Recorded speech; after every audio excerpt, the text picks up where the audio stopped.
devastador do ponto de vista humano e econômico para o mundo todo. Então a globalização ela potencializa pandemias, como vocês podem ver aí na foto da direita, né? Os aviões hoje, eles conseguem nos levar muito mais longe, muito mais rápido, e isso faz com que consigamos aí, né, alcançar lugares antes inimagináveis, ok? Vamos prosseguir. E aí, eu gosto dessa imagem, já falei com vocês em sala, né? Ação Mundial das Empresas Transnacionais, apenas uma campanha dessa lançada conquistou o mundo, né? E é lógico, tá aí ó, o Adolf Hitler, o Ilyich Ulyanov Lenin, o Júlio César, o busto de Júlio César, Napoleão Bonaparte, o Yamamoto, né? O Hirohito, imperador japonês, e a Coca-Cola, né? Então todos eles tentaram conquistar o mundo e essa conquista ela não veio num aspecto militar, ela veio num aspecto econômico, né? A Coca-Cola talvez seja hoje uma das marcas, ou talvez a marca mais difundida no mundo, né? Diante disso tudo. Vamos prosseguir. Bom, e os efeitos mais evidentes, como eu disse, do processo de globalização, aumenta o fluxo de pessoas, serviços, mercadorias, né? Então hoje um produto é lançado mundialmente, ele não é lançado em um país e depois em outro, tá certo? Mudanças políticas e financeiras são muito rápidas. Um país, a bolsa pode subir, pode descer, é o tal do crédito especulativo, né? Então quer dizer, tudo isso é muito rápido, tá certo? Mas tem o lado perverso, as pandemias, como vimos agora, né? Mas existem outros. Como, por exemplo, o aumento das desigualdades, a concentração de renda, a exclusão social, tá certo?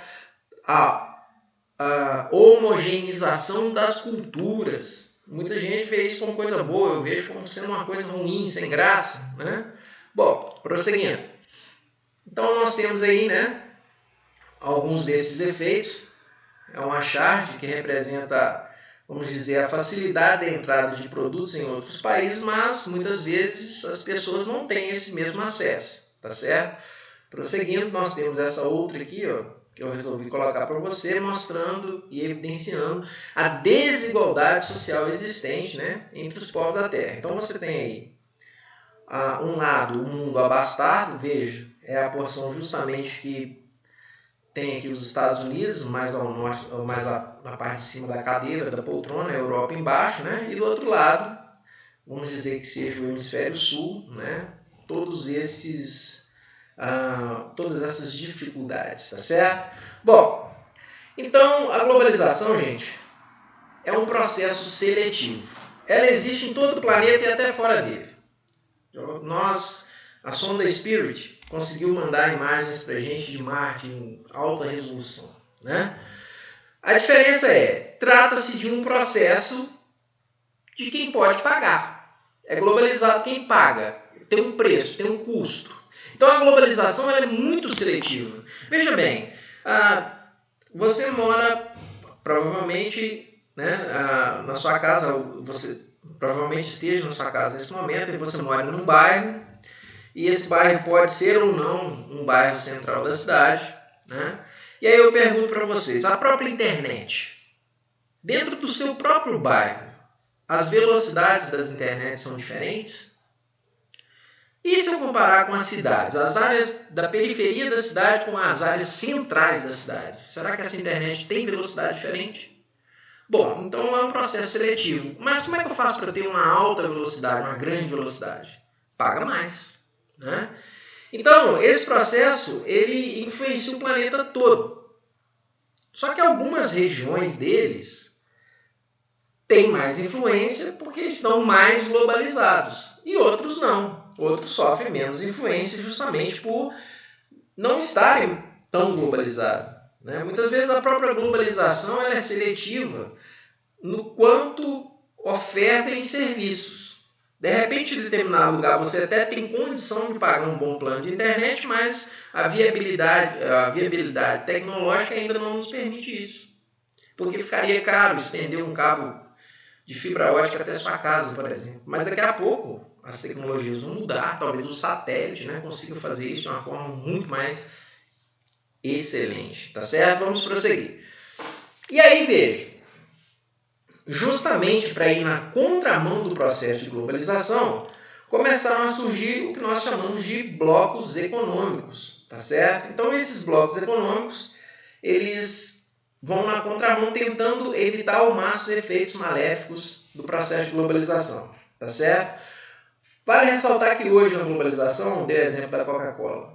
A Coca-Cola é uma empresa americana, inicialmente surgiu para ser um remédio, né? A Coca-Cola foi projetada como um remédio, um xarope. Quando ficou comprovado que não tinha efeito medicamentoso, a patente foi vendida e alguém acrescentou água gasosa nela e criou o refrigerante mais famoso do planeta, né? Bom, e a partir daí a Coca-Cola cresceu para todos os lugares da Terra, né?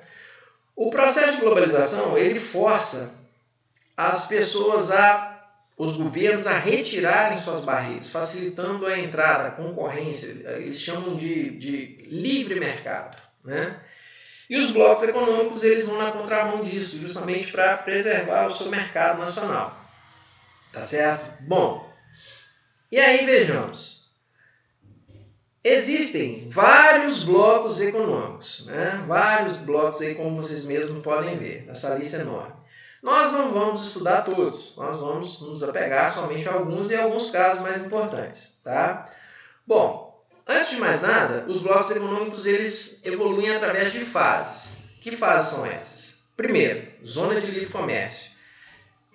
Aqui as mercadorias passam de um país sem ter que pagar impostos, né? Então não existe imposto, é como se um país fosse vendido num país e no outro vizinho, né? Sem ter problemas com o imposto. A segunda é a União Aduaneira, também é conhecida como como TEC, Tarifa Externa Comum, né? O que acontece? Os produtos eles passam sem pagar impostos, mas para os países que não são membros do bloco econômico, tem que se criar uma taxa idêntica entre os países que são membros. Por exemplo, o Brasil não é membro do NAFTA, né? Então, os Estados Unidos cobram 5% do Brasil, o México cobra 5% do Brasil e o Canadá cobra 5% do Brasil. Quer dizer, todos eles cobram a mesma quantidade. Agora, imaginemos a seguinte situação. E se o México cobrasse 5%, os Estados Unidos cobrassem 5%, o México cobrasse 15% e o Canadá 10%. Então, quer dizer, uma pessoa só poderia importar para os Estados Unidos o produto, né? Chegando lá, colocava uma embalagem como se estivesse produzido nos Estados Unidos e enviava para o Canadá ou para o México. E no caso do México, já que cobrava 12%, quer dizer, você vai pagar só 5%, você vai economizar 7% de imposto. No caso do Canadá, paga 10%, então agora você vai pagar só 5%, economiza 5% de imposto. Então, por isso eles criaram essa tarifa externa comum, é a taxa que um país que não é membro do bloco paga, e ela é igual para qualquer um que seja, né, o país, tá certo?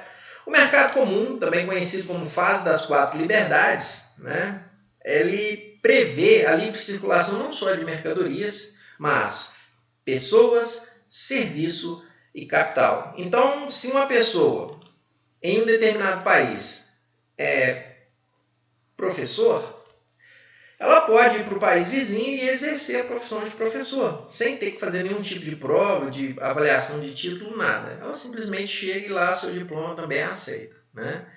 Bom, temos a União Econômica ou Monetária, que é justamente, primeiramente, criando um Banco Central único para homogeneizar as economias dos países membros do bloco e, posteriormente, né, propõe-se, então, a criação de uma moeda única, tá certo? Uma moeda única.